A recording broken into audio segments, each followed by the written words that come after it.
Being the best kept secret has its advantages.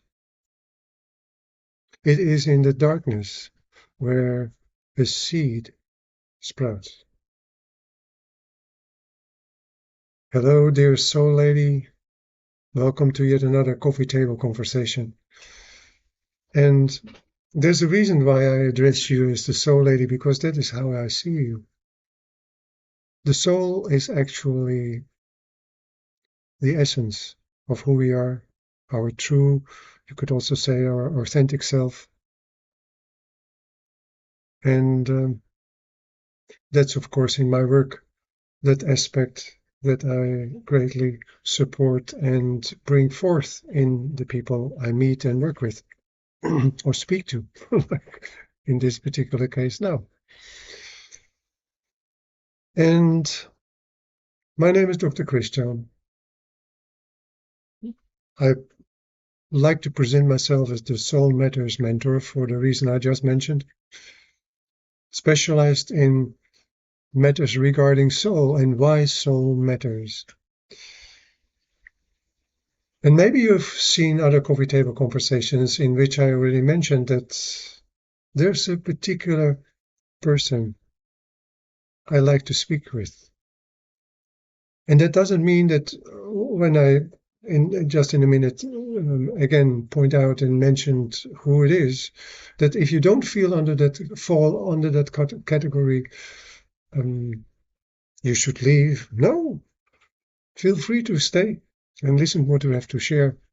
And there's a particular reason why I'm talking to, and here it comes, affluent, soul-seeking women age 40 plus, who, despite everything they ever wanted, still feel empty, unfulfilled, and unhappy.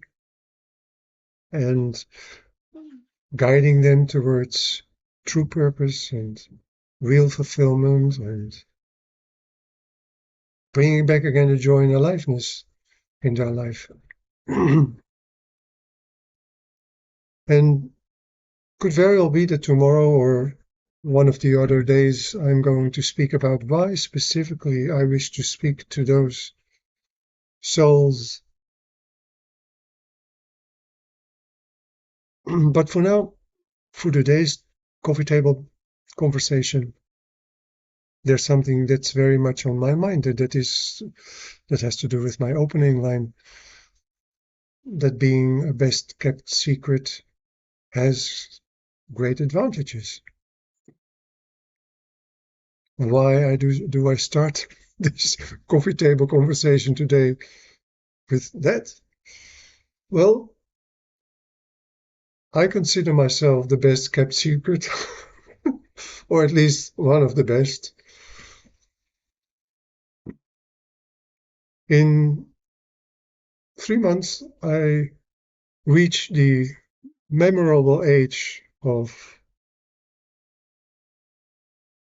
69. It's memorable because if you turn it around, it's the same. That's a funny thing.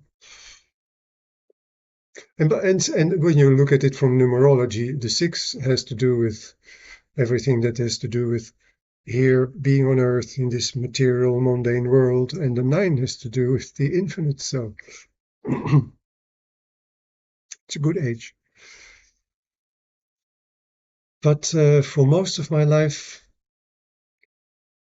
if I would describe the life I've lived until now, the best I can come up with is how a whale travels. Comes up for a moment, spits enormous amount of whatever it is, a fountain of slime or salvi. That's a better word, right? Salvi. Yeah. And then dives under. So there have been moments that I came up above the surface and I did my thing. And for instance, I had my theater solo show as an weekly run for 6 months in an off-Broadway theater in New York. I created it, wrote it, produced it, performed it. Yet what most people don't know, I made my dream come true, right? I did what many artists only dream of. And yet I had to go to 4 therapy sessions each week to cope with my sense of emptiness, feeling unfulfilled and unhappy.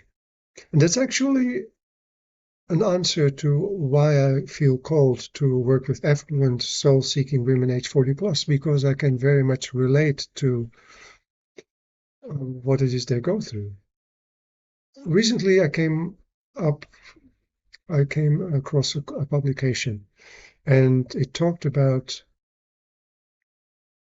a situation where I don't know her age, but an affluent woman, very wealthy, had become so sensitive to sound that she just stayed all day long, week after week, month after month, year after month, in her mansion, spending time in, maybe she has a meditation room, or maybe, and probably she had a walk in her, I don't know how big of a garden. And she hired her personnel to do everything that needed to be done in the outer world, like going to town and have a conversation with someone, or with her lawyer, or with doing shopping, or whatever. That is what I call a situation where someone is imprisoned by their own habits they have developed. And this may come across as a harsh statement, but please keep in mind that in my 68 years of living here on Earth and doing 16 plus years as a coach and mentor, I finally for myself acknowledged that, and I think it's worthwhile to consider at least, that something like this, like developing a sensitivity that you cannot bear any sounds or hardly bear any sounds, so you stay in environments where there is no sound or hardly any sound. That's an expression and an example of a habit that has been developed over time. Good news is, when you look at it that way, that, if you really feel bothered by such a thing, because you created the habit yourself, you can flip it around and put another more beneficial habit in its place.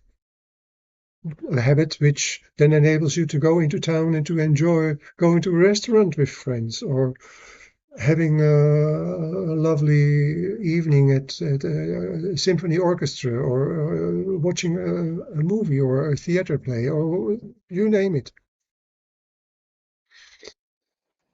So after this particular moment where I had my moment doing my theater solo show, I dived under again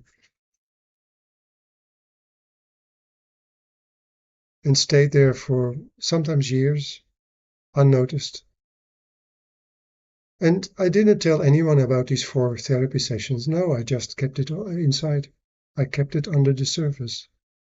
That's what I find affluent women often do. They're so afraid. I've been so afraid to really speak up and to share with others how I really feel. So now, recently in this year, being 68, I finalized a huge period of needing the time to disentangle myself for the unconscious habits that I've imprisoned myself with. It has been quite a journey, I can tell you. It's not have been an easy one, but it's also at the same time has been so. Now I see it in retrospect, right? You should not have asked me when I was still in the middle of it, but now I see it in retrospect. It has been such a rich and rewarding journey. Recently this year, I found myself free, setting myself free. And surprise, surprise, surprise, shortly after I received an email if I wanted to apply for a Fortuna Global Excellence Award. I applied and I won. And now I am the guest of honor and I speak at their event. So, times of withdrawing, times of reflection, because withdrawing offers a time to reflection, has brought me so many pearls, so many golden nuggets, which I now can share with others, like you, for instance. If you are in a situation where you are what I call an introvert, when you feel the need for moments to withdraw, love yourself. That's tip number one. Love yourself. Acknowledge that that is your desire and that is what you feel you need.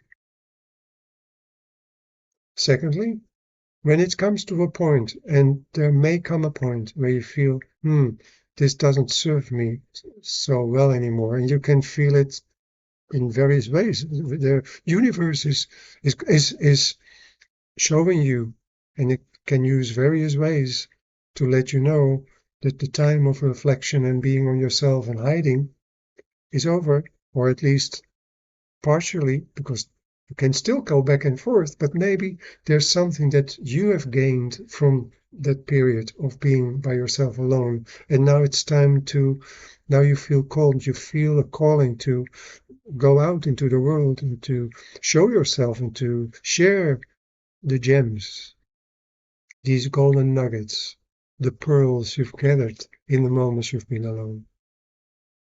And then, tip number 3, as I just mentioned,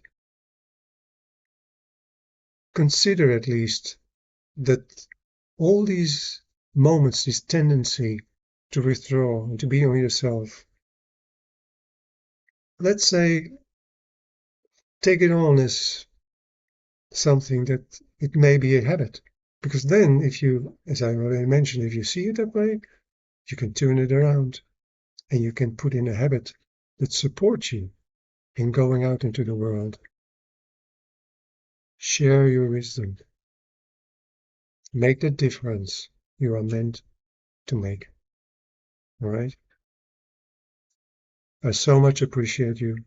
I so much applaud you. I so much respect you for the journey you're on in this life.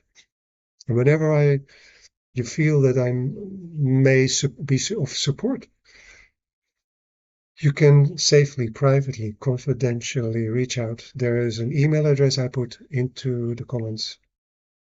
Send me that email and we set up a time and day for us to have a chat. One-on-one. Free of charge. Nothing to lose. Very much to gain. And anyway, when this brought up something and you feel comfortable to put your what it has touched in you into the comments, or maybe you have a question about it, or maybe you would like to share an experience, please put it in the comment as well. And I will do my best and see if in one of the upcoming coffee table conversations I include it and I may address it. And yeah, that's it for today. Wish you well. Enjoy your day. And looking forward to see you in yet another coffee table conversation. Bye for now. Take care.